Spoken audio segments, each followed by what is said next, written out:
You sit down to do the one thing that actually matters. 40 minutes later, your phone is in your hand, and you don't remember picking it up. Same page, cold coffee, nothing done.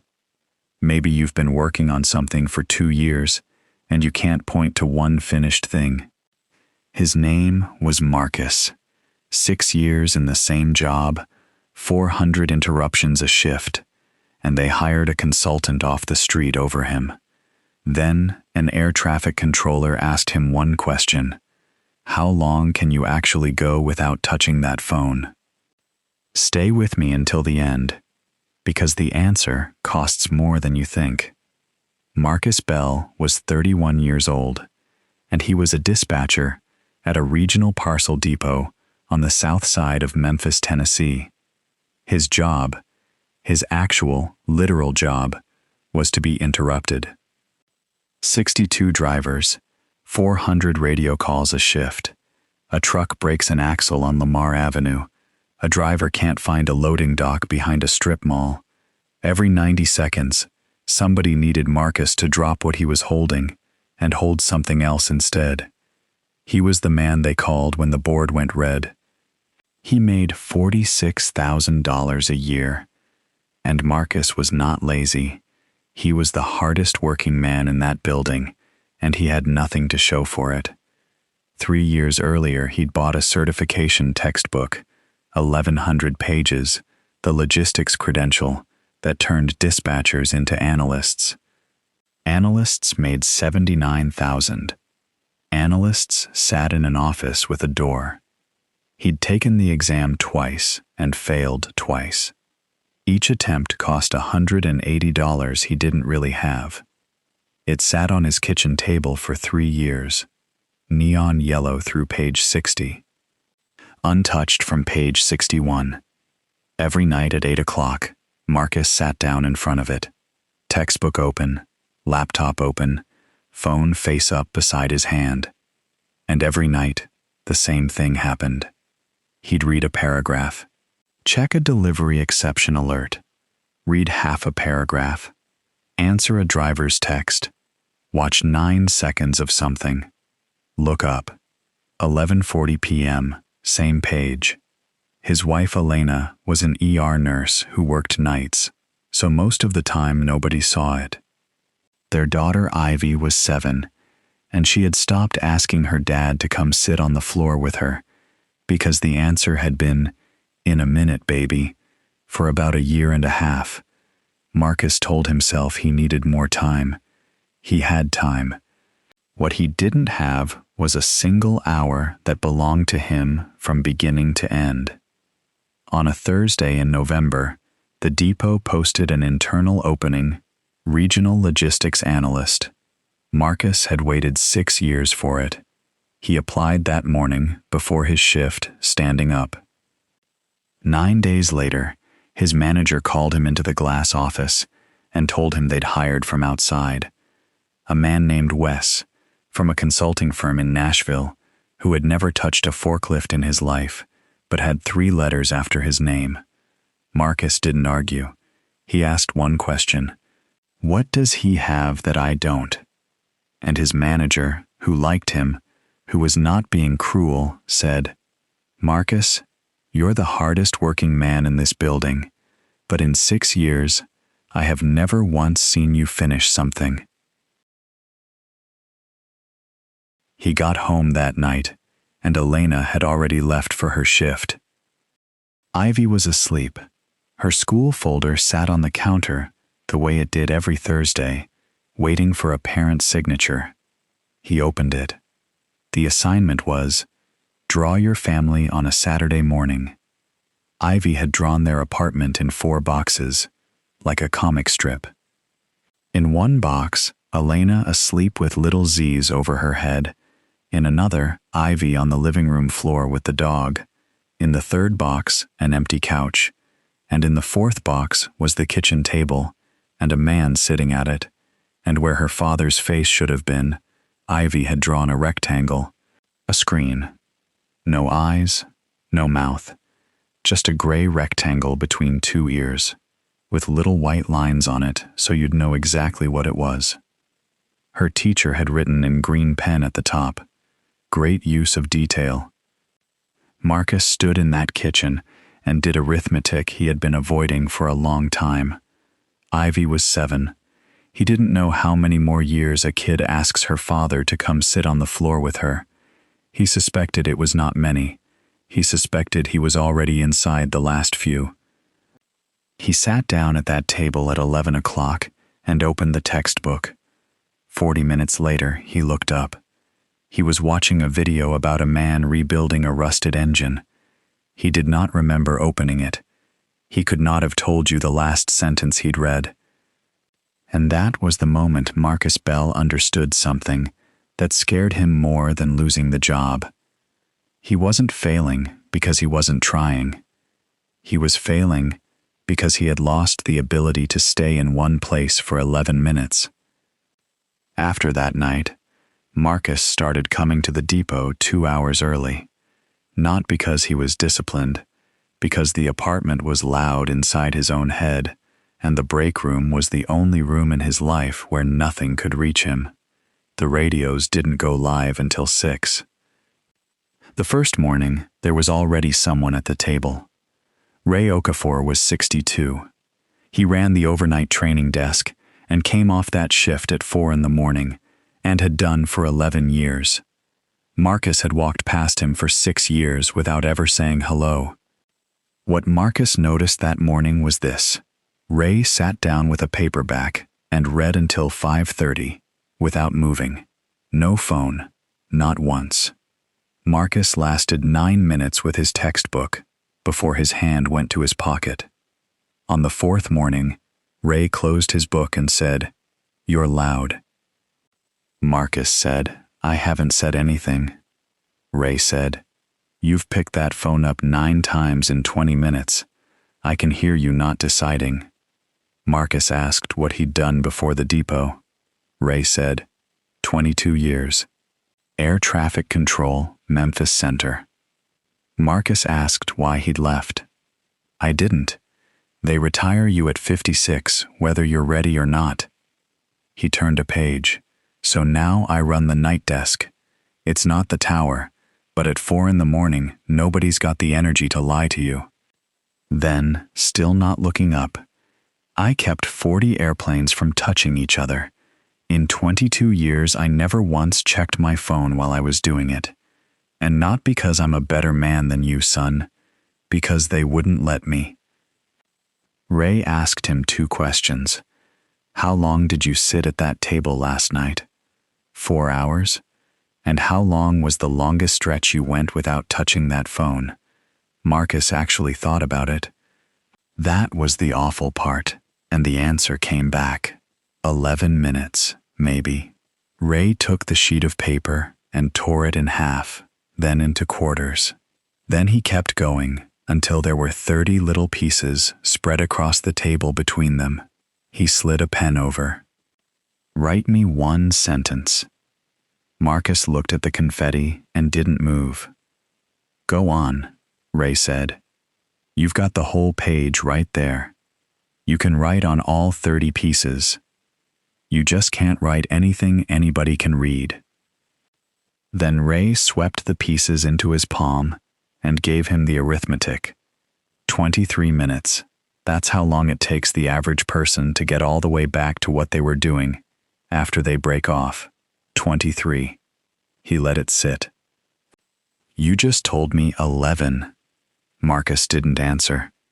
"So every time you sat down at that table, you spent 11 and you owed 23. Every single time. 3 years of that, son. You didn't waste your nights. You went into debt, every one of them." Marcus said, "So what do I do?" And Ray taught him the way they'd taught him in the tower. 3 rules. 1. 1 aircraft. Before you sit down, before, not after, you write 1 thing on an index card. 1. If it isn't on that card, it doesn't exist for the next 90 minutes. A controller who tries to land all 40 at once kills everybody. 2. Sterile cockpit. In aviation, below 10,000 feet, nobody in that cockpit is allowed to say one word that isn't about flying the airplane. Your first 90 minutes are below 10,000 feet. Phone in another room, not face down, another room, one tab, door shut. Marcus's hand had gone to his pocket while Ray was still talking. He caught it halfway and put it flat on the table. Ray didn't comment. He didn't have to. And you don't negotiate with it, because the negotiation is the distraction. 3. Rotate before you're empty. 90 on, 20 off, and you walk with nothing in your hands. They pulled us off position every 2 hours. We all hated it. It's the only reason any of us lasted 20 years. Amateurs work until they crash. Professionals stop while they still have altitude. Marcus said, "I don't have 3 hours." Ray closed the book. "Nobody has 3. I didn't ask you for 3. I asked you for one that arrives whole. The other 2 show up on their own once the first one proves it can be done. How long before it works? The exam's the first week of March. That's 90 days, starting tomorrow." He stood up and pushed his chair in. "And I'm not going to tell you not to come back if you quit. You won't want to. That's the part nobody warns you about. Here is exactly how the 3 hours fit, because that's the part everybody wants to know." His shift ran 6 in the morning to 2:30. Block 1, 4:15 to 5:45 in the break room, before the radios went live. Block 2, 3 to 4:30 at the kitchen table, after his shift and before Ivy's bus. 2 blocks, 90 minutes each, and the walk in between. The first morning, Marcus lasted 19 minutes. Not 19 minutes of work, 19 minutes before his hand went to a pocket that was empty. He'd left the phone in his truck. His hand kept going anyway. He counted 17 reaches in 90 minutes, and his knee bounced hard enough to knock the table. Days 3 through 6 were worse than day 1. Headaches at the same time every morning, right around minute 40. Twice he felt the phone buzz in a pocket that didn't have a phone in it, and sat there with his heart going, waiting for a message that did not exist. On day 9 he brought it back in, just for the timer, and lost 50 minutes to a group chat. He told Ray, expecting to get cut. Ray said, "Good. Now you know it isn't a tool. There's a clock on that wall. There's a clock on your microwave. There has never been a shortage of clocks." Week 3 cost him a Saturday. Ivy came and stood next to his chair and asked him to come sit on the floor, and Marcus heard himself say, "In a minute, baby," heard it come out of his own mouth in his own voice, and he closed the book and got down on the floor. He lost the whole block that day. It is the only 90 minutes of the 90 days he never tried to get back. He told Elena what he was doing. She was quiet for a second, and then she said the thing he had been afraid of. "Marcus, you've started something new every year since Ivy was born." He didn't argue with her either. He just said, "I know, give me 90 days." On day 31, something happened that Marcus didn't notice until it was already over. He looked up at the clock, and it was 7 minutes past the 90. His knee wasn't moving. It hadn't moved in an hour. His hand hadn't gone to his pocket all morning, and he had read 41 pages. 41 pages in one morning. He had read fewer than that in the entire month of November. The tools for the whole 90 days, a book he already owned, a library card for free practice exams, a study form that cost nothing, the clocks already on the walls, and a pack of index cards. 98 cents. That was the new money. Around day 52, the chapter on network flow analysis stopped being an exam question. He started running it on his own depot instead. 2 years of dispatch delay reports, the same ones he printed every morning and threw away every afternoon. 1 index card, 90 minutes. 1 question. Where does the 610 outbound wave lose time? 9 days later, a shift lead asked him how he'd known the Lamar route was going to blow up before it blew up. He said, because it did the same thing 3 Tuesdays in a row. Nobody promoted him for it, but it was the first time in 3 years that somebody at that depot had looked at him like he knew something. On day 64, he took a full practice exam and scored 61%. He needed 75. He drove to the depot at 4 in the morning and told Ray he was finished. 13 Saturdays, he said. I've taken 13 Saturdays off a 7-year-old for 61%. Ray let him get all the way to the end of it. Then he said, you failed twice when you weren't studying at all. Now you failed by 14 points while actually working. That 14 points is the only real thing you've touched in 3 years. Don't you dare throw it away, because it isn't finished yet. Marcus was back at the table the next morning. On day 86, 4 days before the exam, Marcus asked for 15 minutes with the regional operations manager, Denise Whitaker. Wes was in the room. Marcus brought 1 sheet. 14 minutes of dead time on every route, every morning, in the gap between the sort finishing and the first scan going out. 14 minutes across 62 routes. 14 times 62 is 868 minutes, every day, 5 days a week, 3,700 driver hours a year, about $83,000, evaporating before 7 in the morning, every year, for as long as anybody had been counting. Denise looked at the sheet for a long time. Then she looked up at Wes. You've been here 5 months. How did he find this, and you didn't? And Marcus answered before Wes could. Because he works 8 hours with his door open. I worked 90 minutes with mine closed. He sat the exam on the first Tuesday of March. He passed. 6 weeks later, the depot created a position that hadn't existed before. Regional Logistics Analyst, outbound. Denise offered him $68,000. And Marcus, who 3 months earlier could not sit still for 11 minutes, slid the sheet back across the table and asked her what the $83,000 was worth to her. He started at 79. Same company, same building, same man.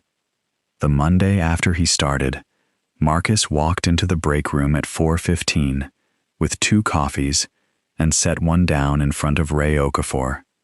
Ray said, "Don't thank me. I didn't give you focus." Marcus said, "Then what did you give me?" And Ray picked up his paperback and said, "A door, and permission to close it." That September, Ivy brought home another drawing. 4 boxes again. Same apartment. In the first one, her mother, awake this time, at the counter with a coffee. In the second, the dog. In the third, all 3 of them on the living room floor, with a board game between them. And the 4th box was the kitchen table, and a man sitting at it. And this time he had a face, eyebrows, a crooked half smile, a little pen scribble that was supposed to be an index card. Marcus put that one on the refrigerator. Elena looked at it for a long time. Then she said, 90 days. Marcus said, 91. She said, I counted 2. The first drawing, the one with the rectangle, he never threw away. He folded it into his wallet behind Ivy's school photo, and it is still there, because he never wants to forget exactly what a screen for a face costs. You are not failing because you don't work enough. You are almost certainly working more than the person who is passing you. You're failing because your day has been torn into 30 pieces and nobody has ever written anything worth reading on confetti. You already know the 3 rules. You heard them 10 minutes ago, and you've been arguing with one of them ever since. So don't do 3 hours. Do the smallest version tomorrow morning. 1 card, 1 thing, 90 minutes. Phone in a different room, not face down, a different room. 90 minutes, 6 days a week, is 468 hours a year, almost 3 months of unbroken work that the person sitting next to you will never have. But that's next year. Tomorrow, you only owe yourself 1 hour that arrives whole. Because focus isn't something you find. It's something you defend, 90 minutes at a time. So before you close this, do one thing. In the comments, finish this sentence. Tomorrow, my 1 card says, write it where somebody can see it. That's the entire point. And if this found you at the right table, at the right hour of the night, you already know exactly which 40 minutes you're about to get back.